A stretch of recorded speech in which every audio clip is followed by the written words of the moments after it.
ನಮಸ್ಕಾರ friends, ICD kundan works ಚಾನಲ್ಗೆ ಸ್ವಾಗತ. ಇವತ್ತು ನಾವು 4 ಕಟ್ ಬ್ಯಾಂಗಲ್ ಯೂಸ್ ಮಾಡಿಕೊಂಡು ಡಬಲ್ ಲೇಯರ್ಡ್ ಬ್ಯಾಂಗಲ್ ಮಾಡೋದು ಹೇಗೆ ಅಂತ ನೋಡೋಣ.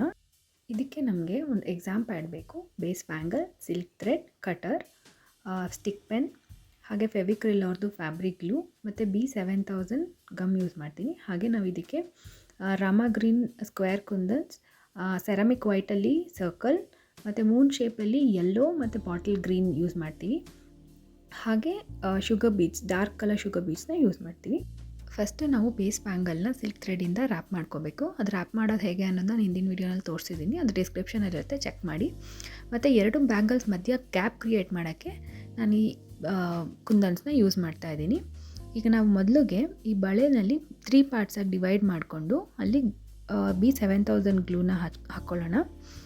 ಇಲ್ಲಿ ನಾನು ತೊಗೊಂಡಿದ್ನಲ್ಲ ಕುಂದನ್ನು ಗ್ಯಾಪ್ ಕ್ರಿಯೇಟ್ ಮಾಡೋಕ್ಕೆ, ಇದು ನಿಮಗೆ ಎಷ್ಟು ಗ್ಯಾಪ್ ಬೇಕಂತ ಇರುತ್ತೋ ಅಷ್ಟು ದೊಡ್ಡ ಕುಂದನ್ ತೊಗೋಬೋದು. ನನಗೆ ಇಲ್ಲಿ ರೆಕ್ಟ್ಯಾಂಗಲ್ ಶೇಪಲ್ಲಿ ಇದೆಯಲ್ಲ, ಇಷ್ಟು ಗ್ಯಾಪ್ ಸಾಕಾಗಿತ್ತು, ಸೊ ಅದಕ್ಕೆ ನಾನು ಇದು ತೊಗೊಂಡಿದ್ದೀನಿ. ನಿಮ್ಗೆ ಯಾವ್ದು ಬೇಕೋ ಅದು ತೊಗೊಳ್ಳಿ. ಇಲ್ಲಿ ನಾನು ಎರಡೆರಡನ್ನ ಸ್ಟಿಕ್ ಮಾಡ್ತಾಯಿದ್ದೀನಿ, ಸ್ವಲ್ಪ ಸ್ಟ್ರಾಂಗಾಗಿರಲಿ ಅಂತ. ಸೊ ಇದೇ ಥರ 3 ಕಡೆ ಹಚ್ಕೋಬೇಕು. ಇದು ಸ್ವಲ್ಪ ಒಣಗಿದ ಮೇಲೆ ಇದ್ರ ಮೇಲೆ ಮತ್ತೆ B7000 ಗ್ಲೂನ ಹಚ್ಚಿ ಸ್ವಲ್ಪ ಜಾಸ್ತಿನೇ ಹಾಕ್ಕೊಳ್ಳಿ. ಇದ್ರ ಮೇಲೆ ಈಗ ಇನ್ನೊಂದು ಬಳೆ ರೆಡಿ ಮಾಡಿದ್ವಲ್ಲ ಅದನ್ನು ಅಂಟಿಸ್ಕೋಬೇಕು. ಕರೆಕ್ಟಾಗಿ ಅದೆರಡು ಒಂದೇ ಲೈನಲ್ಲಿದೆಯಾ ಅಂತ ಚೆಕ್ ಮಾಡಿಕೊಂಡು ಕರೆಕ್ಟಾಗಿ ಸ್ಟಿಕ್ ಮಾಡ್ಕೊಳ್ಳಿ. ಇದು ಒಣಗಿದ ಮೇಲೆ ಇದ್ರ ಮೇಲೆ ನಾವು ಇವಾಗ ದಾರದಿಂದ ಈ ಗ್ಯಾಪ್ನ ಕ್ಲೋಸ್ ಮಾಡೋಣ. ಸೊ ಅದಕ್ಕೆ ನಾನು 20 ಸ್ಟ್ಯಾಂಡ್ಸ್ ಅದು ಸೇಮ್ ಕಲರ್ ಥ್ರೆಡ್ ತೊಗೊಂಡಿದ್ದೀನಿ. ಸೊ ಅದನ್ನು ಈಗ ಅಂಟಿಸ್ಕೊಳ್ಳೋಣ. ಇದು ನಾವು ಗ್ಯಾಪ್ ಕ್ರಿಯೇಟ್ ಮಾಡೋಕೆ ಅಂಟಿಸಿದ್ವಲ್ಲ ಕುಂದನ್ನು, ಅದನ್ನು ಕವರ್ ಮಾಡೋಕ್ಕೆ. ಇದು ನಾವು ಯೂಶ್ವಲಿ ಬೇಸ್ ಬ್ಯಾಂಗಲ್ನ ರ್ಯಾಪ್ ಮಾಡ್ತೀವಲ್ಲ ಅದೇ ಥರ ಮಾಡೋದು. ಇದು ನಮಗೆ ಪ್ರಾಸೆಸ್ ಈಸಿ ಆಗಬೇಕು ಅಂದರೆ ಎರಡೂ ಬ್ಯಾಂಗಲ್ನ ಮಧ್ಯದಲ್ಲಿ ಕುಂದನ್ ಅಂಟಿಸಿರ್ತೀವಲ್ಲ ಅದು ಚೆನ್ನಾಗಿ ಡ್ರೈ ಆಗೋಕ್ಕೆ ಬಿಡಬೇಕು. ಆವಾಗ ನಮಗೆ ಏನೂ ಕಷ್ಟ ಅನಿಸೋದಿಲ್ಲ. ನೀವು ಗಮ್ ಡ್ರೈ ಆಗೋಕ್ಕೆ ಮುಂಚೆನೇ ಈ ಥರ ರ್ಯಾಪ್ ಮಾಡೋಕ್ಕೆ ಹೋದರೆ ಬಳೆಗಳೆರಡೂ ಬಿಚ್ಚೋಗೋ ಚಾನ್ಸಸ್ ಇರುತ್ತೆ. ಸೊ ಅದಕ್ಕೆ ಕರೆಕ್ಟಾಗಿ ಎಲ್ಲ ಒಣಗಕ್ಕೆ ಬಿಡಿ. ಅದಾದಮೇಲೆ ಯೂಶ್ವಲಾಗಿ ನಾವು ಬೇಸ್ ಬ್ಯಾಂಗಲ್ನ ಹೇಗೆ ರ್ಯಾಪ್ ಮಾಡ್ತೀವೋ ಅದೇ ಥರ ರ್ಯಾಪ್ ಮಾಡಬೇಕು. ಕೆಲವರಿಗೆ ತುಂಬ ಬಳೆಗಳಿರೋ ಗ್ರ್ಯಾಂಡ್ ಸೆಟ್ ಯೂಸ್ ಮಾಡೋದು ಅಷ್ಟು ಇಷ್ಟ ಆಗೋದಿಲ್ಲ. ಸೊ ಅಂಥವರು ಈ ಥರ ಬಳೆಗಳು ಯೂಸ್ ಮಾಡ್ಬೋದು. ಎರಡು ಕೈಗೆ ಒಂದೊಂದು ಬಳೆ ಹಾಕ್ಕೊಂಡ್ರೆ ಸಾಕು. ಅದು ನಮ್ಮ ಎತ್ನಿಕ್ ಔಟ್ಫಿಟ್ಗೆ ಮ್ಯಾಚ್ ಆಗೋ ಥರನೂ ಇರುತ್ತೆ ಮತ್ತು ಸಿಂಪಲ್ಲಾಗೂ ಇರುತ್ತೆ.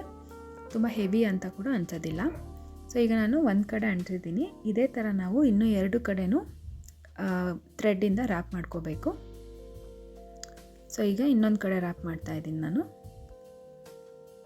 ಅದು ಕರೆಕ್ಟಾಗಿ ಮಧ್ಯದಲ್ಲಿ ಅಂಟಿಸಿರ್ತೀವಲ್ಲ ಕುಂದನ್ನು, ಅದು ಕಾಣದೇ ಇರೋ ಥರ ರ್ಯಾಪ್ ಮಾಡ್ಕೋಬೇಕು.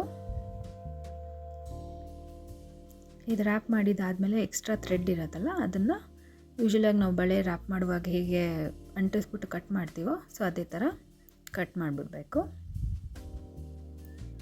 ನೋಡಿ ಹೀಗೆ. ಈಗ ಇದೇ ಥರ ಇನ್ನೊಂದು ಕಡೆನೂ ರ್ಯಾಪ್ ಮಾಡೋಣ. ಸೊ 3 ಕಡೆ ರ್ಯಾಪ್ ಆದಮೇಲೆ ಈ ಥರ ಕಾಣುತ್ತೆ. ಈಗ ನಾವು ಇದ್ರ ಮೇಲೆ ಕುಂದನ್ಸಲ್ಲಿ ಡಿಸೈನ್ ಮಾಡೋಣ.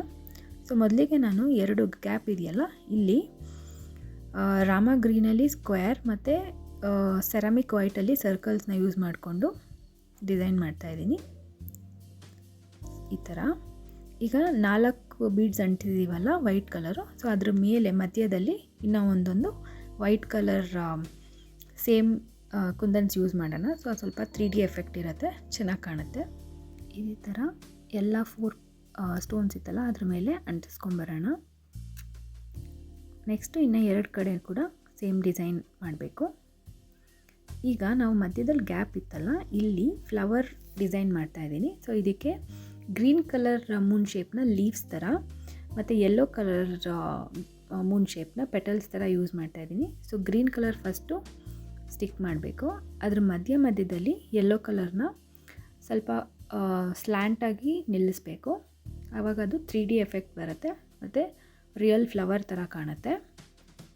ಸೊ ಅದನ್ನು ಸರಿಯಾಗಿ ಅಡ್ಜಸ್ಟ್ ಮಾಡ್ಕೊಳ್ಳಿ. ಮಧ್ಯದಲ್ಲಿ ನಾನೀಗ ಡಾರ್ಕ್ ಬ್ರೌನ್ ಶೇಡಲ್ಲಿ ಶುಗರ್ ಬೀಡ್ಸ್ನ ಯೂಸ್ ಮಾಡಿದ್ದೀನಿ. ಸೊ ಕಂಪ್ಲೀಟ್ ಆದಮೇಲೆ ಹೀಗೆ ಕಾಣುತ್ತೆ. ಸೊ ನಾನು ಬ್ಯಾಂಗಲ್ಸ್ ಡಿಸೈನ್ ಯಾವುದಾದ್ರೂ ನಿಮ್ಗೆ ಇಷ್ಟ ಆಗಿದ್ದರೆ ವಾಟ್ಸಪ್ ನಂಬರ್ಗೆ ಮೆಸೇಜ್ ಮಾಡ್ಬೋದು ಆರ್ಡರ್ ಮಾಡೋಕ್ಕೆ. ಹಾಗೆ ವಿಡಿಯೋ ಇಷ್ಟ ಆಗಿದ್ದರೆ ಲೈಕ್ ಮಾಡಿ, ಶೇರ್ ಮಾಡಿ, ಕಮೆಂಟ್ ಮಾಡಿ. ಮತ್ತು ದಯವಿಟ್ಟು ಸಬ್ಸ್ಕ್ರೈಬ್ ಮಾಡಿಕೊಂಡು ಬೆಲ್ ಐಕಾನ್ನ ಪ್ರೆಸ್ ಮಾಡಿ ಸೊ ದಟ್ ನನ್ನ ಎಲ್ಲ ವೀಡಿಯೋಸ್ದು ನೋಟಿಫಿಕೇಷನ್ ನಿಮ್ಗೆ ಸಿಗುತ್ತೆ. Thank you so much. Bye bye.